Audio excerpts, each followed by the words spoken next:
Bé, bona tarda, benvingudes i benvinguts de nou. Donem pas a la segona sessió d'aquest seminari, que és una taula redona on portem una mica més enllà el tema del que hem estat parlant i no anem a parlar només específicament de masculinitats, sinó que anem a parlar d'aquell terme que està al darrere del gènere, la política i les masculinitats, que és el feminisme. Aquesta taula redona porta per nom Feminism and Feminist Institutions in the Making, Lessons from Masculinities and Affects. Vull agrair, ara sí, la participació de la Unitat d'Igualtat en l'organització d'aquest seminari, particularment a Maria Olivella, la directora de la Unitat, i Mònica Pérez, i a Pedro Listero, participant i membre de Medusa, que ha col·laborat molt activament perquè avui estiguem ací. Bé, m'acompanyen la catedràtica Birgit Sauer, Diego Falconí i Alexandre Pichel. Com he fet abans, els presentaré en anglès perquè ho tinc preparat en anglès i després us explicaré una mica la dinàmica de la taula. I will just read a short video because they assured me that this video will go after the other, but just in case somebody switches rapidly to this. Birgit Sauer is Emeritus Professor of Political Science at the University of Vienna. From 2018 to 2022, she was Deputy Speaker of the research platform GAIN, Gender and Ambivalent Invisibilities. Her research fields include right-wing populism and gender, migration and gender, feminist state theory, and politics of emotions and affects. Some of her recent publications include Otto Pence and Birgit Sauer, Governing Affects, Neoliberalism, Neo-Bureaucracies and Service Work in Routledge 2020, and Birgit Sauer and Otto Pence, Konjunktur der Männlichkeit, Affektive Strategien der autoritären Rechten, Campus 2023. Impecable. Sí. Mein Deutsch ist. Ens acompanya també Alexandre Pichel, a pre-doctoral researcher at Universitat Oberta de Catalunya. He holds a degree in political science from the Universidad de Santiago de Compostela and a master's degree in communication from the University Pompeu Fabra, and another master's degree in gender studies from the Inter-University Institute of Women and Gender Studies. Currently, he is completing his doctoral thesis. His work is focused on the observation of the assemblage between gender, bodies, and affects in the Spanish far right, using different ethnographic techniques. And last but not least, we have Diego Falconí Travez. He is a human rights lawyer as well as a PhD in comparative literature. He is a lecturer in the Spanish department at Universitat Autónoma de Barcelona and a researcher at the Universidad San Francisco de Quito School of Law. He is the co-director of the research group Intertextos entre el Derecho y la Literatura and the chief editor of Jurisdictio Law Review. His research interests are queer and gender studies, decolonial thinking, Andean literatures, and law and literature studies, on which subjects he has been well published. His literary essay De las cenizas al texto, Literaturas andinas de las disidencias sexuales, was awarded the Best Essay Award in 2016 by Casa de las Américas.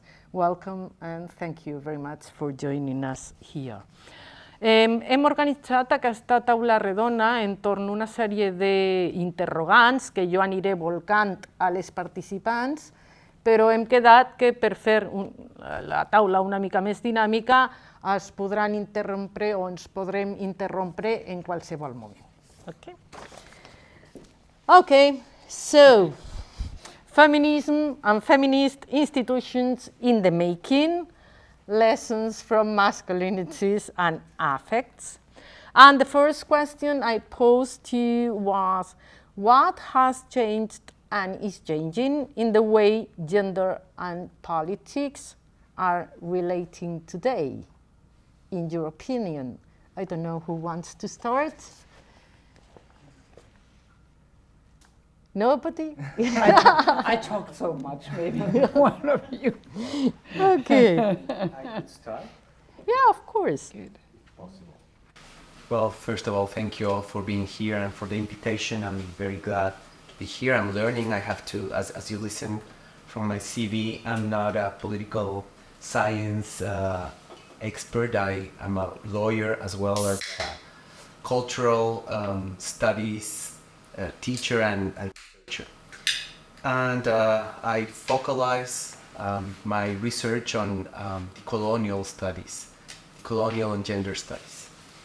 So I have to locate myself and I have to locate my knowledge. And maybe Marcia Ochoa, who's a queer of color critique, is useful on this. And I have to say, I think this is not understood in English, I'm sorry. Me localizo. That's how I locate myself, because I'm Marika, a fag, and I see the world from a decolonial and anti-racist approach. And I think this is important to underline, because I think some of the very crucial and important ideas that Birgit has offered to us, I'm going to try also to put into the perspective of sexual dissidence as well as decoloniality. So on this I have to focus not only in the national production of subjectivities, but also in the production of subjectivities between the North and the South, and the global North and the global South, and how geopolitics constructs notions of gender and masculinities as well. And I think one of the very interesting points that Birgit underlined was the fact that this neoliberal conjunction has to be dismounted. And my approach to this is that it's not going to be possible if we actually don't consider how coloniality has worked and how it keeps working till today. And I have some images that I want to show you very quickly in order to understand how these notions of masculinity, of hegemonic masculinity, has been constructed way before neoliberalism. And I'm using the knowledges of Michael Horswell as well as Fernanda Molina, who tried to understand how European white masculinity was built with the notion of authority. So the first image I have comes from Juan Poma de Ayala, who's this writer from this genre, which is called Crónicas de India, Spanish Chronicles.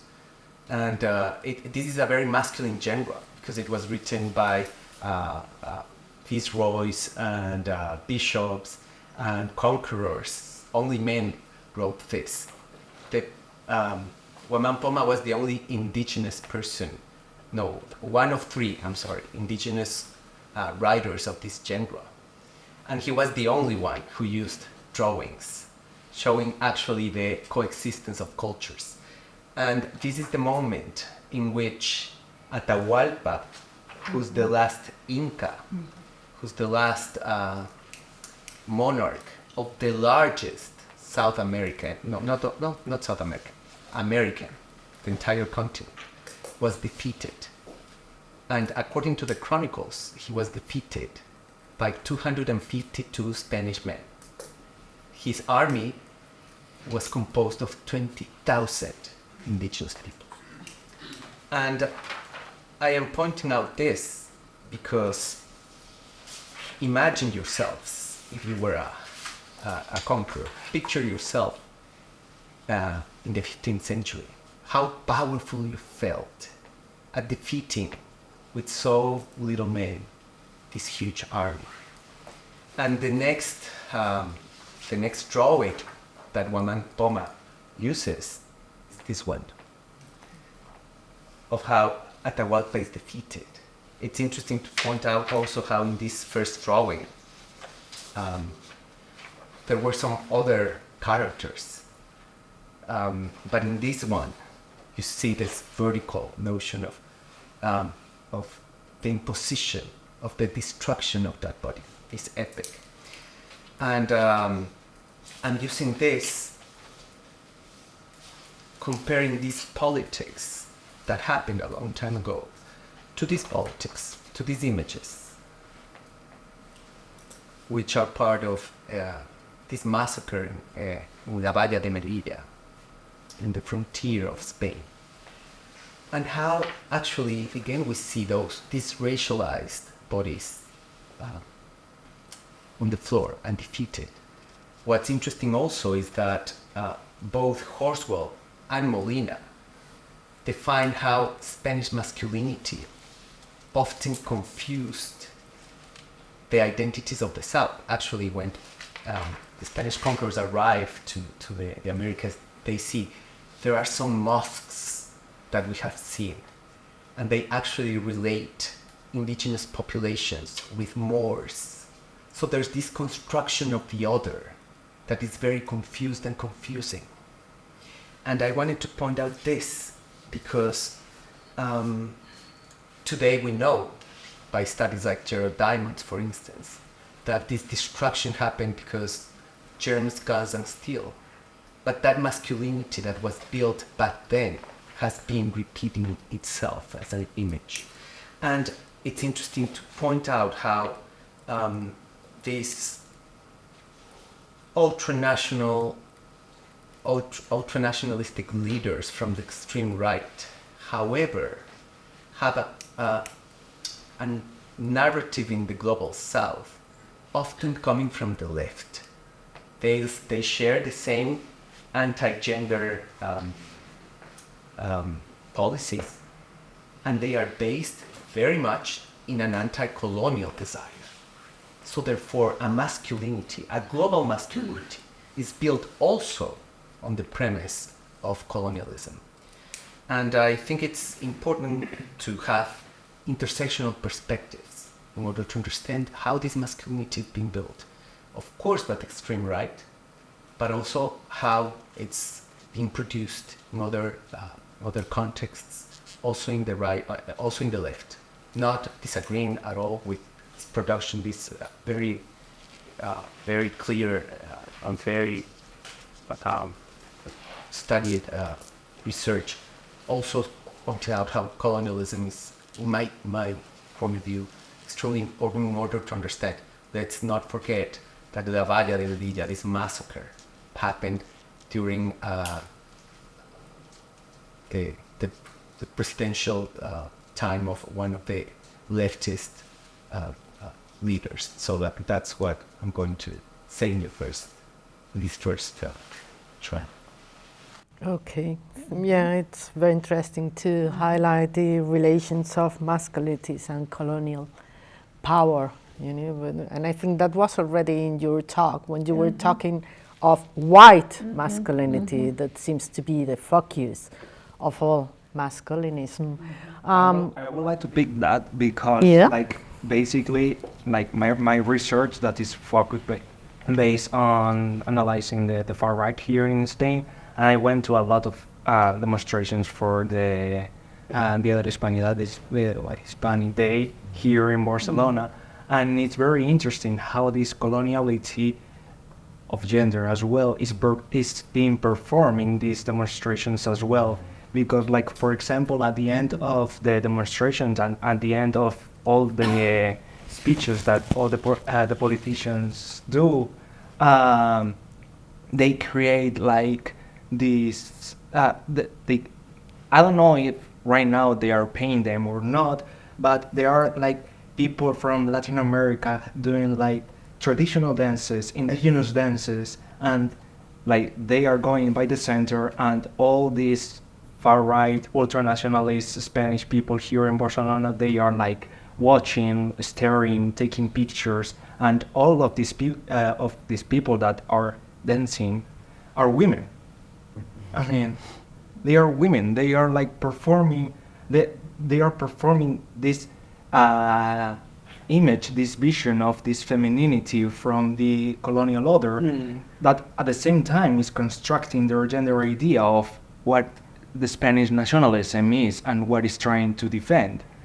And I think that that's very interesting, and connecting with the question as well, I think probably one of the changes, I don't know, I mean, like, from my view at least, is like during these last years, in all the topics, in everywhere, like gender is getting visible. You can see gender everywhere, and not only from this progressive and left-wing and feminist movements, but as we showed us today, and we can see like in all the demonstrations, gender is being performed, and it's very visible in all these far-right demonstrations, in all these far policies, and how they are performing. And I think that's very interesting to see and very interesting to focus, because like gender is no longer as second class political category. I mean, like, gender is right now is very important for all the ideological dimensions, and they are playing and they are doing this hegemonic struggle within gender to try to gain more political power. And I think like we can see that very well, and it's very important not only to see like as Diego said, not only to see how the right wing but also the left wing is performing this gender coloniality and this gender conservatism as well, but also to understand and to accept that the far right is actually doing gender, and they are doing gender very well, and they are doing gender in a very important way, that they are mobilizing a lot of people doing that. So, yeah, I would agree to that. And I was just thinking, because Begonya, you already raised the issue of history, and Diego, you too raised this issue. And I think if we just look at the 19th century, when we could see, well, the 19th century was a century of inventing two distinct genders. And this wouldn't have been taken place without colonialism and without imperialism. So there is quite some research saying, well, the Western idea of two distinct genders has been developed in the colonies. And I think there's quite a lot of arguments to that. And now we can see that this 19th century idea of gender binary heteronormativity has been challenged by the women's movements, by the LGBTIQ movement, and we do not have only strong right-wing gender debates, but as you also said, I think the two of you said, it's also leftist, it's also feminist movements struggle around gender. There is a huge feminist debate and struggles against liberalizing trans rights in Germany. So I think we are somehow in a transition stage where a lot of actors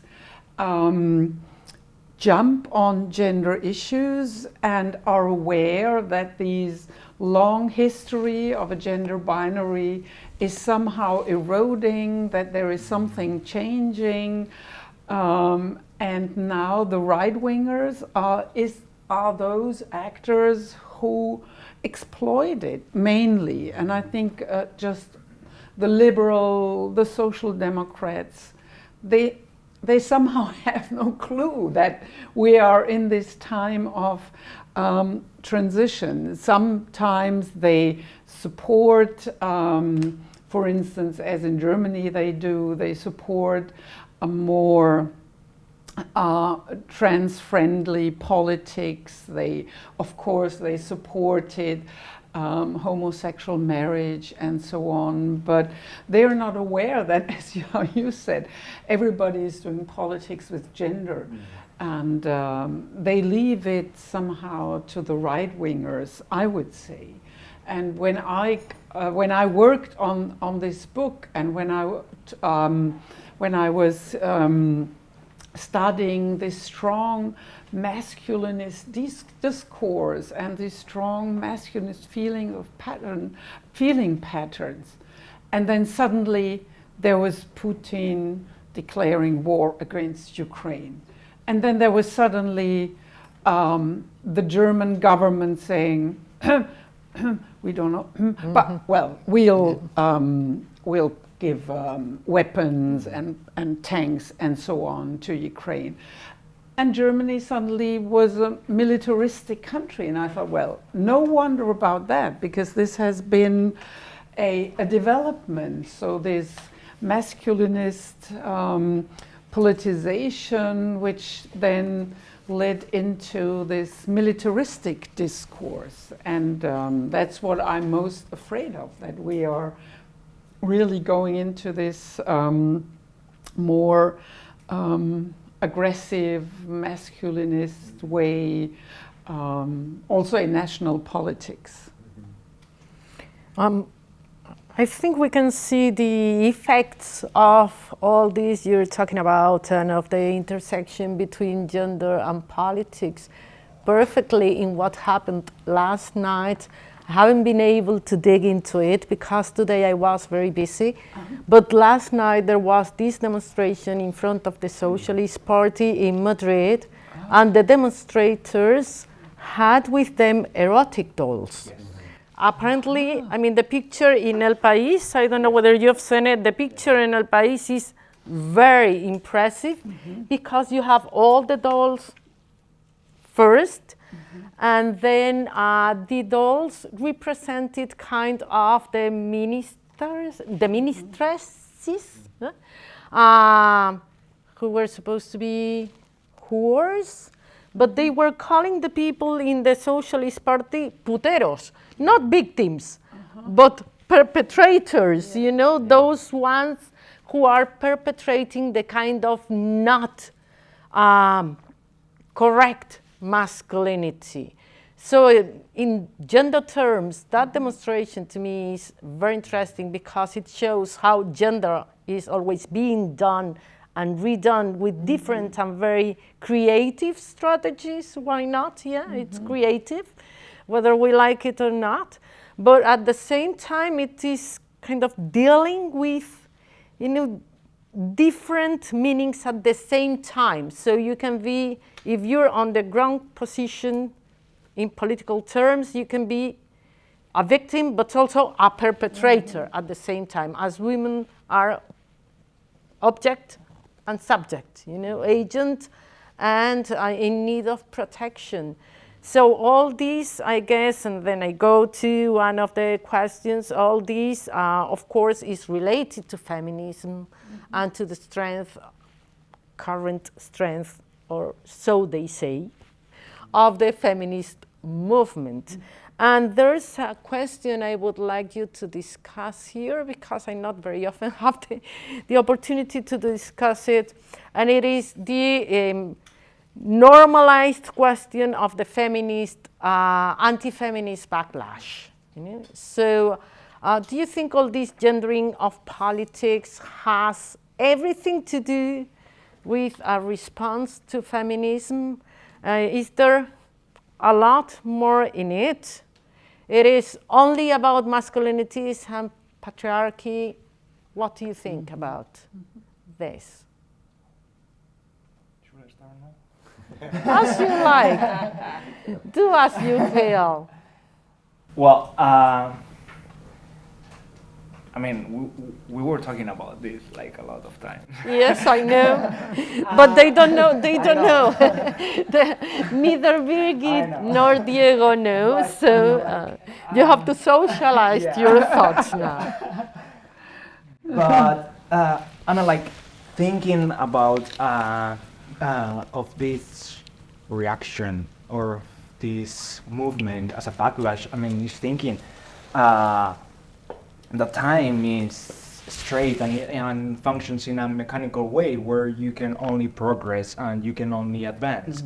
And I mean, like, so in some times and the power tells you step back and you go backlash instead of understanding that time is like moves in a different ways, and I'm making my mind, but and I'm going somewhere for sure. What I'm trying to say is that, of course, we can see that there is a reaction, a masculinist reaction against these feminist and gender rights that the liberal democracy and some liberal democracies accomplish. But at the same time, we have to be aware as well that there is also a reaction from the other side, from the feminists and the LGBTQ side. Like, these people are no longer in silence, they are answering, they are contesting, and they are saying enough. So there is like a struggle right now in the gender hegemony that we can say, I mean, like, we cannot say anymore, or, well, we should work on that. But I don't know if a very strong masculinity is still in the hegemony right now, in the sense that they are in the power, of course, but they don't have the hegemony right now. Like, there are a lot of people that are contesting them. And these kind of things, at least I think that we can focus on them, because it gives us a little bit of hope. I mean, we can see that the people are answering them.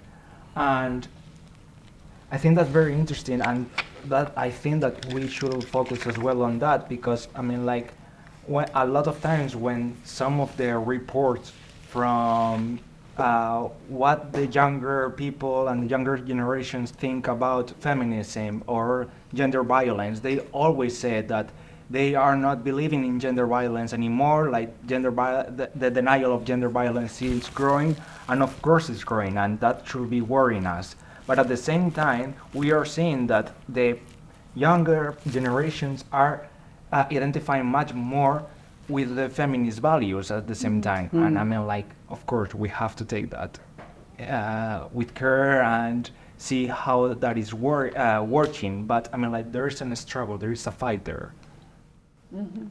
I like that. I like that point, saying, well, it's not, we are not at the end of, I don't know, masculinist history or something, but there we see that there is a struggle going on. And I think also I'd like to add that we have to look also at the contradiction within these right-wing and masculinist movements and parties. And they are really contradicting. So that's why I do not like this notion of backlash, because it's just, they do not want to go back to somewhere. Well, of course they want to establish the male breadwinner family and the mother as woman as mother and housewife and so on.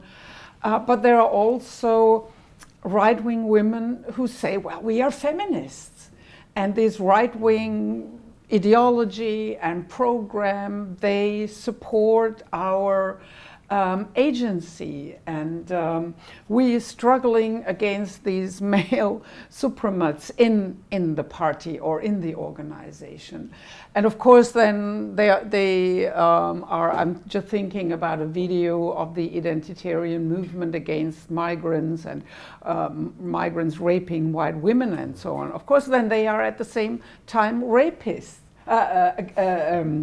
What do I want to say? Racist, because they blame all migrant men to be rapists and so on. So, but it's this really contradiction. And I just was reading a PhD thesis by a young PhD student, and he did ethnographic work within a group within the Alternative for Germany, homosexuals within the Alternative for Germany. And this was really interesting. And they, just what I found mainly interesting is that, why do you think that being homosexual means being left? Yes. It's not left. We are right-wingers and we are homosexuals. So, and I think this is, I just want to point out to these contradictions that might help us also in this struggle in saying, well, it's not everything lost. This conjuncture is in the making, but it's not done. So there are still, we just can take up these contradictions and as I would say, there could also be the trade union saying, well, you know, it's not all about gender, it's also about class. Of course. And so I think there are more of these contradictions that could be mobilized and politicized. There are groups like those here as well. Somos Gaisi de Vox, yes. Okay. They're very entertaining, to say the least. Because, it's kind of, let's see what they say, you know, and it makes sense because their sexual condition or orientation or their sexuality is something completely locked. And what they practice is just their supposed political pure ideology, you know. So there's no contradiction for them. It's us who see the contradiction. Sorry, I jumped into it. I think it's very interesting what you're saying. And I wanted to take the last note that you just gave about the class and also speak about the resistance and contradictions through my own experience in the classroom. Something happened this semester in my Masculinities class, actually. It was the second day of class. And I want to make it right. First, well, I'm part of Universitat Autònoma de Barcelona, which is a public university. Sorry, therefore, the left movement is very strong in our university. The unions, the assemblies are part of the texture of the ecosystem of our university. So it's very usual that you have these students coming, knocking at the door and saying, we want to talk about something. And you just say, okay, please, go ahead. So there were these two very masculine, kind of angry men, white, who came in and they started complaining using the same narrative as, oh, we are tired of how neoliberal discourse is destroying our lives and the basic needs of our workers. I was like, yeah, we agree. And suddenly they say, and we are so tired of this gender ideology, and especially the feminist movement and the queer theory, but I didn't have to do anything because my students started screaming and saying, what? Anyway, I stopped the class and I said, well, I have to inform you that this is a gender studies class from the first BA on gender studies that exists here in Spain. And the guy, one of the guys, looks at me straight in the face, to my eyes, and says, this university, and I'm sorry, this university is fucked. And then he leaves. And when he was leaving, I said, well, thank you very much, because we're going to be a case study for the next semester. And they were. We've been studying them, and that was very productive. But the thing is, when they identify themselves, they are part of Juventud Combativa, which is part of Frente Obrero. And Frente Obrero, if you know, it's a leftist organization that focuses on class. And the point 4 is against the degeneration of gender ideology. And I'm going to read what they have on their webpage. Hegemonic feminism and the LGBT lobby are a systemic creation that do not help progress at all. They indoctrinate children in schools and pervert our society. For them, being a woman is a feeling, but biological sex exists, and so does the misery of workers. All these laws must be repelled. Equality is not achieved or maintained based on positive discrimination or quotas. Transgenderism and the degeneration of feminism must leave schools, media, and public spaces. And they also have a point 7, which is against Islamization. In Spain, there are more than 2.5 million Muslims. They do not stop coming and have more children who obtain nationality in a year. Ghettos are being created in which they are a majority and impose their culture. In many European countries, there are areas where Islamic law has been implemented outside the state. Spain is not a Muslim country, and it should not be. Next day, this happened because it happened also in one class of a colleague of mine. So I informed the dean, and they tried to take actions, but these people actually have the power of voting. They are part of the assembly, so they cannot be excluded of these messages, of giving these messages. The next day, one of my colleagues actually was hurt by water by these very same students, and they were not meant by women. So what I'm trying to point out with this is that I agree with everything that has been said. It's the extreme right that is a big threat, but I see also that there are some leftist movements, especially in my university, as I'm pointing out, it's a public university that are taking place in this coalition. And I think it's important to point out our responsibilities as well. Our responsibilities as feminist, queer, gender specialists. I think we're not prepared to deal with topics such as dealing with Islam. We're not. And fortunately, we are facing this very promising time in which we have books such as this one, La Cárcel del Feminismo, that presents a perspective on Islamic feminism. Or I also suggest this book that is by Rafia Zakaria. She's an American. In this case, we're speaking about a Spanish person, a Spanish and Muslim person. And this one, Rafia Zakaria, which is Contra el Feminismo Blanco, which is even more explicit. And the introduction of this book, I strongly suggest you, is written down by this Afro-Spanish thinker. Let me see her name. It's Esther Mayoko,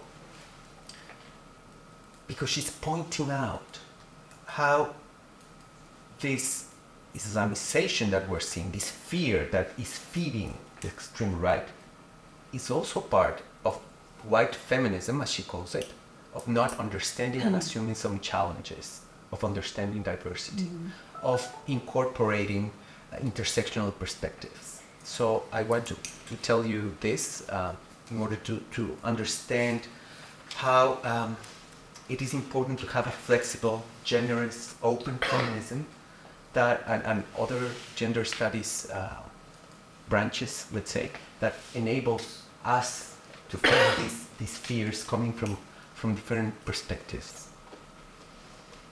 Yeah, I think you're just introducing at least two questions that were not planned, but are absolutely fascinating. The first is related to stereotypes. And we think feminism and Islam are not compatible. We think that the left is good and the right is bad. From my own experience of work with the pro-independence left, for example, they suffered a secession split as well. And the question of the split is the prevalence of gender over class or not. So that's a topic. That's a good topic, because we all claim that intersectionality is good, that we have to do intersectional studies, that we have to have an intersectional gaze, but practicing intersectionality, that's not easy, not even for political organizations that are far left and feminist. That's one thing. Stereotypes, the way stereotypes are just keeping us from seeing that there's some movements, good, as he pointed, and bad in our terms, in feminist terms, almost everywhere. That's one thing. And the second question that I think you raised just now, Diego, has to do with a conversation I had yesterday with a colleague of mine related to guilt. Who's guilty for, you know? And that brings me to the role of affect, which is the next question, you know? Because, I mean, I don't think we can allow us, progressive, feminist people who kind of work for social justice,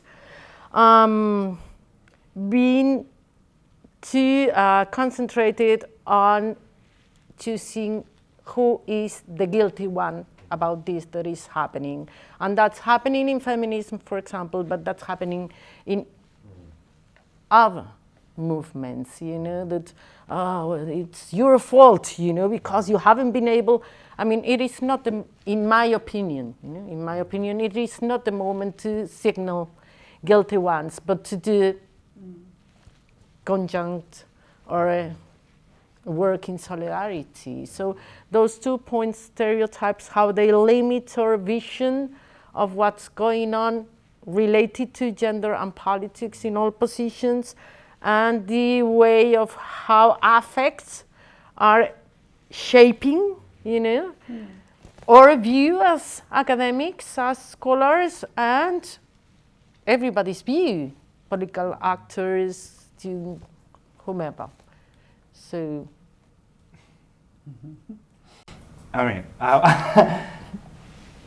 I'm not sure about that. We should not focus on who is guilty, or understanding our guilty and work with that to create a chains of solidarity with other people, in the sense of I'm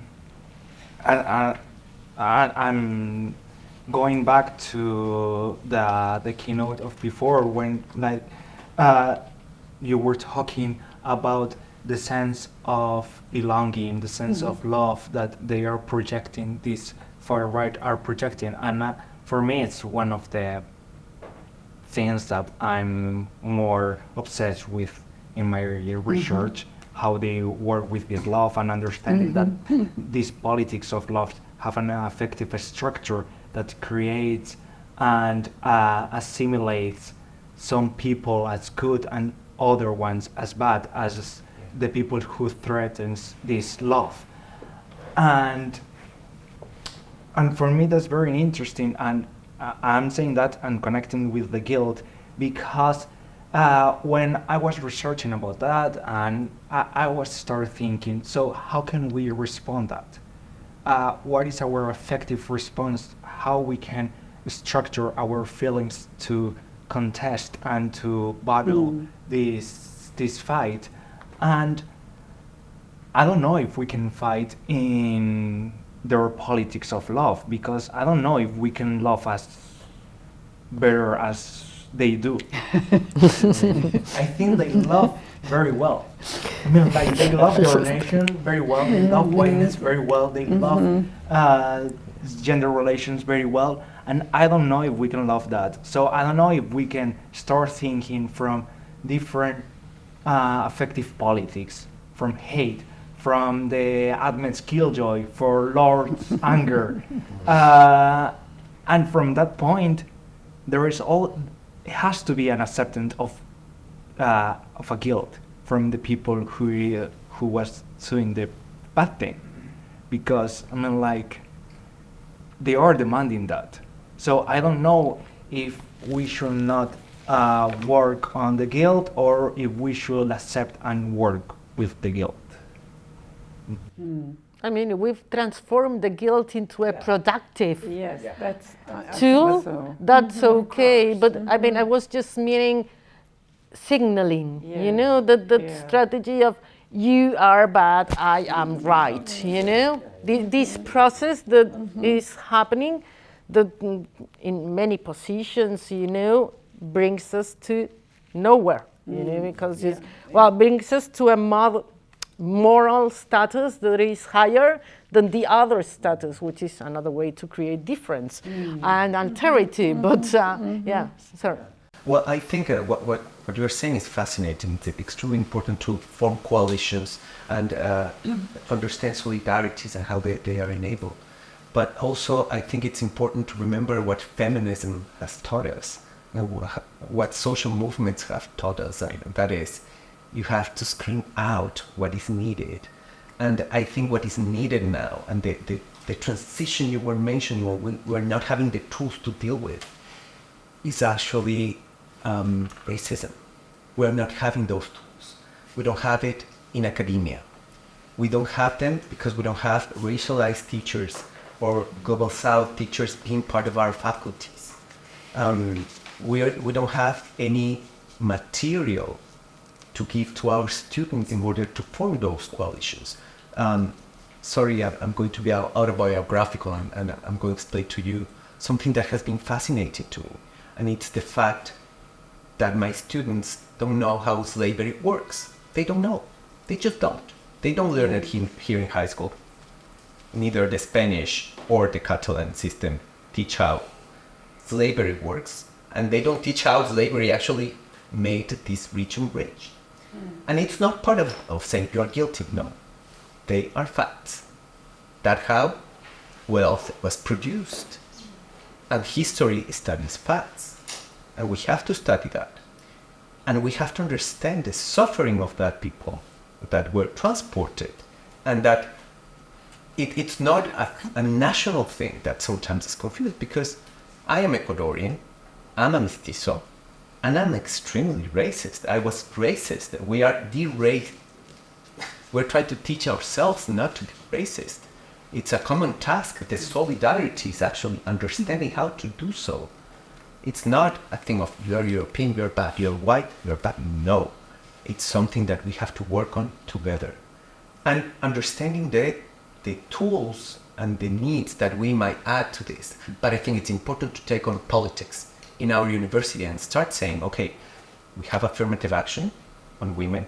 We need affirmative action on trans people. We need affirmative actions on colored people. We need affirmative actions on Muslim people. We need Muslim feminists who are part of our universities that allows us to understand their real struggles. Because sometimes we take this white savior complex and we don't know how to deal with it. It's a matter of ignorance. And I think as teachers, we try to struggle, and we try to underline the need to stop that ignorance. But I agree, sometimes I think this punitivism that is within our gender movements, it's not productive. And I think it's more responsible to be responsible. So I think that would be my understanding. Speaking about affects, I only want to agree with the need of understanding, because what you described is so important, how neoliberalism actually frames the need of this hyper feelings that we should have. But I think it's also interesting to pay attention to those movements in the Global South that are not shaped by neoliberalism and are shown this anger or these feelings. And I was thinking about, from this negative affects perspective, Halberstam and Ahmed, things like La Digna Rabia, which is something like honorable rage by the Zapatista movement, the indigenous Zapatista movement, or the Furia Travesti, the transvestite fury in Argentina, that have been extremely productive to contradict those hegemonic discourses. And here in Barcelona, it's been interesting to understand another emotion, which is resentment. There's a lot of resentful people coming from the Global South. And what Begonya was mentioning is important. I don't think we have to underline and say, yes, we are resentful. No. The interesting thing is to accept, to take that feeling in order to transform it in something else. That tries not to destroy the other or common projects. But I think these affects are extremely important, and I think it's also extremely important to create spaces in which we can talk about this. Our classrooms have been extremely rational, and we have that method of teaching, and sometimes we need emotions. Sometimes emotions allow us to have common causes more than identities. and I think the right has understood this very well, but also these resistance groups have understood that the rage of not being accepted for being a trans woman, like, I think it's put up. Yeah, I would agree with that, because, and this was my idea of creating spaces and times where,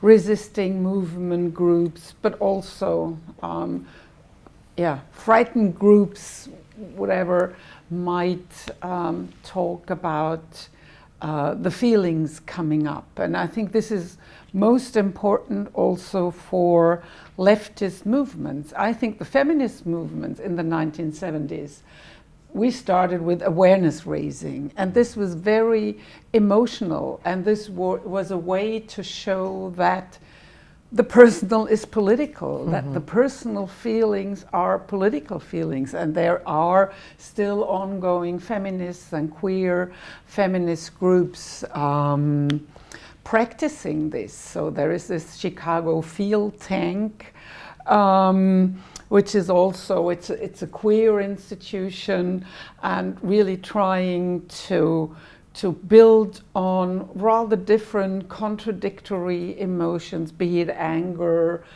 rage, but also sadness, and creating an emotional space together. And whenever I talk to my leftist friends, male and female friends, they were really shocked when we talk about emotions or affect. They think this is something against rationality and thus against politics and so on.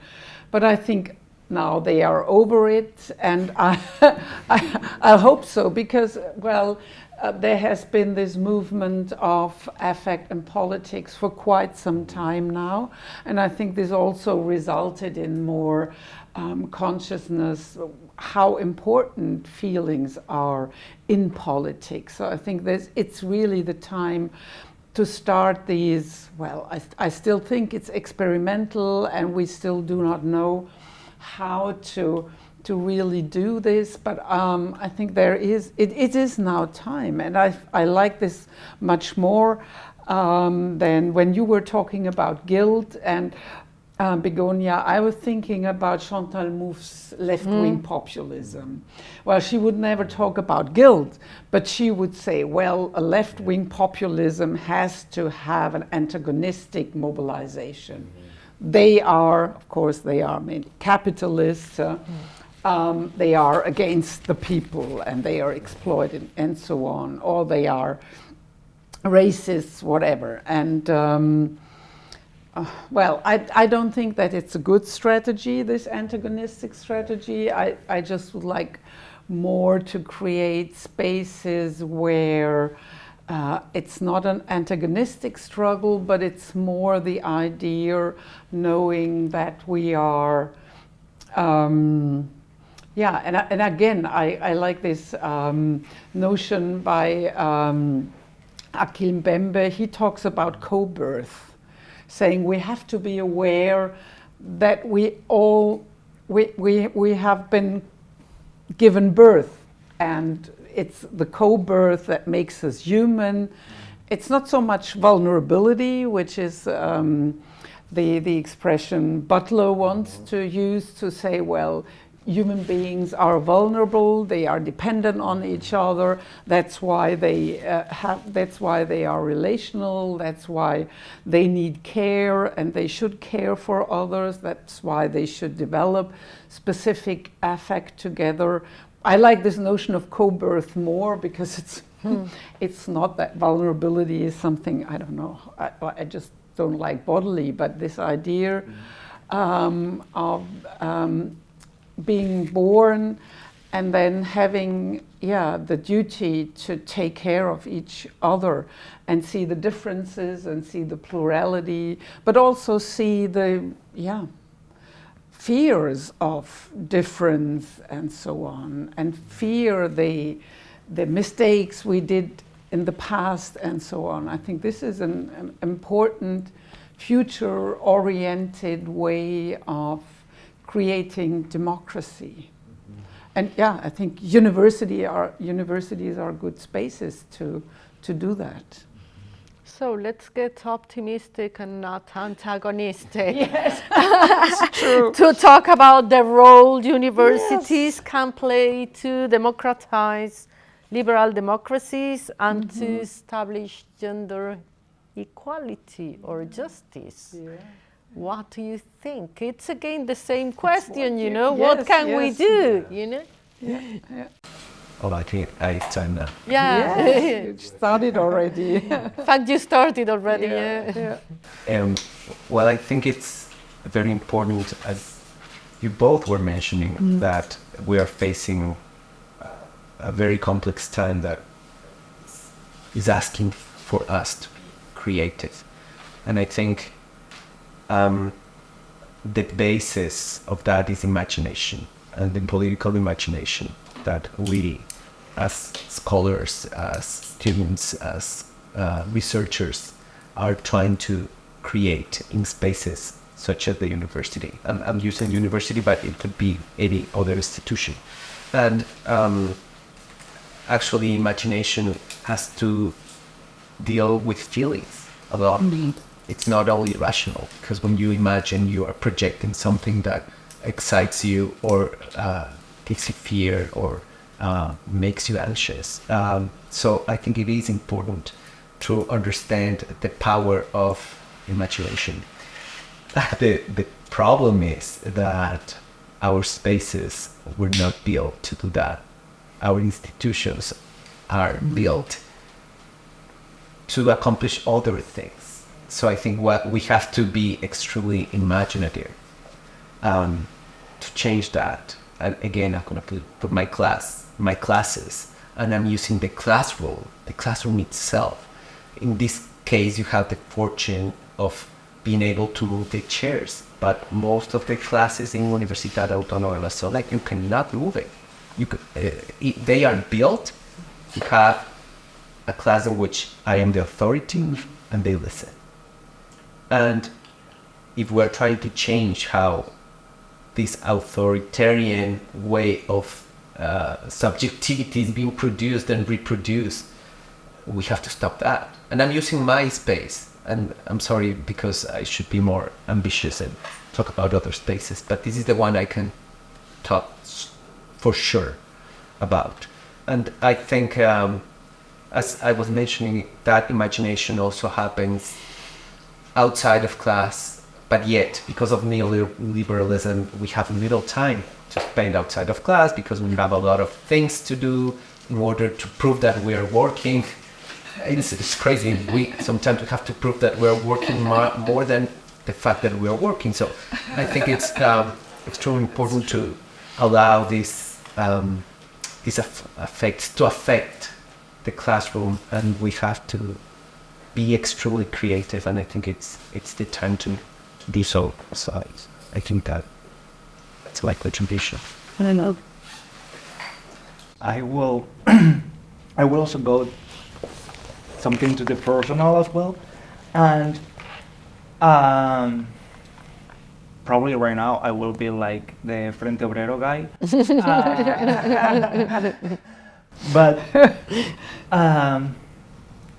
some scholars read Marx as one of the first effective theorists, and Marx was saying that when the change of the political economy is conquisted, the senses and the feelings of this new society will also change and will be different. And I think like better working conditions, better living conditions in the university, within the university, are also a form of change, this institution, in the sense, well, first, probably like the free university tuition that should be guaranteed, but also like the working conditions of the workers of the university, and most of it on the people who is in the lower places in the university. Because like the academic and the university career is like, you have like a lot of checkpoints that you have to accomplish. certain things, and there are a lot of people who is getting behind each of these checkpoints, and normally the people who is passing them is people like me, white men. And I think that these better and living conditions is also an opportunity to create more equal and democratized institutions here in the university. Mm-hmm. Yeah, I was thinking about debates in German and in Austrian universities, and my feeling is that when I say we, I mean the older generation being longer at this university, we have to see the changing reality of universities. So when I entered university as a feminist, of course, the struggle was to open university for women, that time, for white women. And this was more or less successful, I would say, so in different disciplines. But now what I see with the students is that the students are much more diverse. And I think, Jigar, you mentioned it, we have a lot of affirmative action for women. At my University of Vienna, I was in a mentoring program, and there were 2 racist incidents in this mentoring program. And then we said, well, and the 2 mentees, they came to me and said, what could we do? And I said, well, we have to go to the university office, and then for gender equality. And of course we found out, due to EU regulation, they are also responsible for race, ethnicity, and so on. But they didn't have any instruments, anything. They didn't develop anything. So they didn't see the reality that now there are students from the global south making a PhD. Of course, 10 years ago, it was all white students in the PhD programs. But this has changed. I think that's why I think we have to see the reality.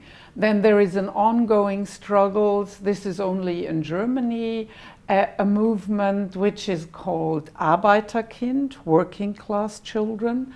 And they organize now at universities and try to raise consciousness about how working class students feel strange at university, how they feel ashamed that they do not fit in, and so on.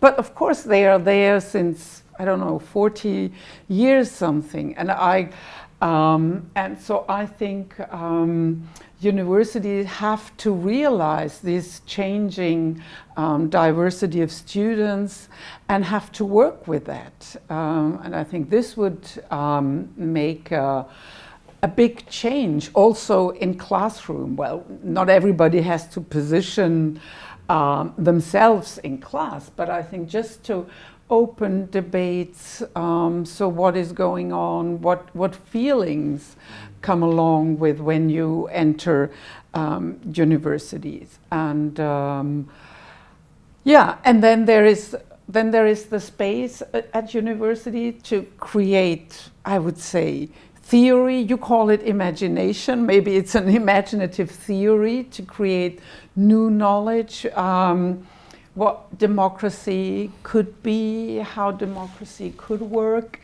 I think this is an important work of universities, these imaginative theories, but then also, of course, knowledge, how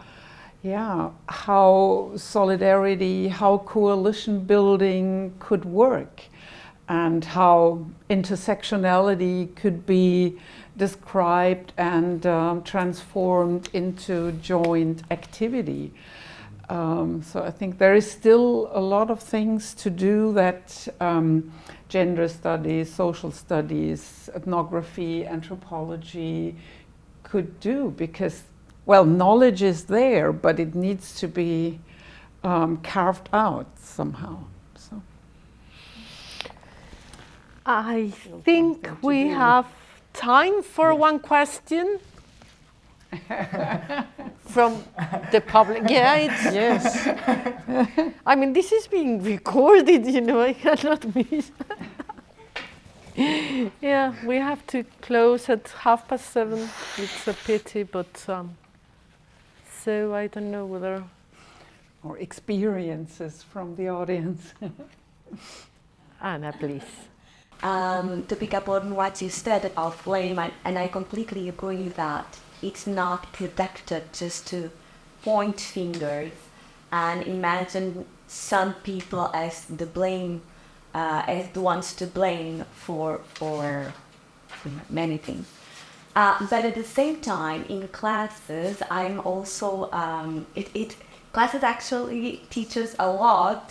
The experience with students teaches a lot, and what I'm seeing is that the discourse on individual people are not to blame for structural inequality and oppression becomes a mechanism of de-responsibilization, right? And so I hear a lot from students that, well, it's true that there's a lot of violence against women, but it's not my fault because also society, so the problem is of course social, and so the individual acts of violence cannot be blamed on the person that perpetrates them, no? And I see that in relation to gender, I see that in relation to colonialism, for sure. You know, this I was not the one who colonized Latin America. It's not my fault. And I completely agree with the lack of instruments and knowledge that I would maybe exaggerate and talk of European society have in relation to race, because this is no doubt the topic in which I see students have less knowledge, less instruments, less awareness. So anyway, just to share another experience with students in which I see that it's very common the use, you know, like the reverse use of blame to be responsible, I don't know if that's a word, individually from our contribution to a system that, you know, it's not individual, but we all take part on. That was it. Thank you. Thank you. You want to add something? Yeah. I think then a view to history really shows, or should show students how structures developed and how people were engaged in creating these structures, and that now today we are all part of it. But I think it's really always interesting, and I know when I'm in class and say, well, just look, it's the 19th century, which was so important for a lot of things we think are natural.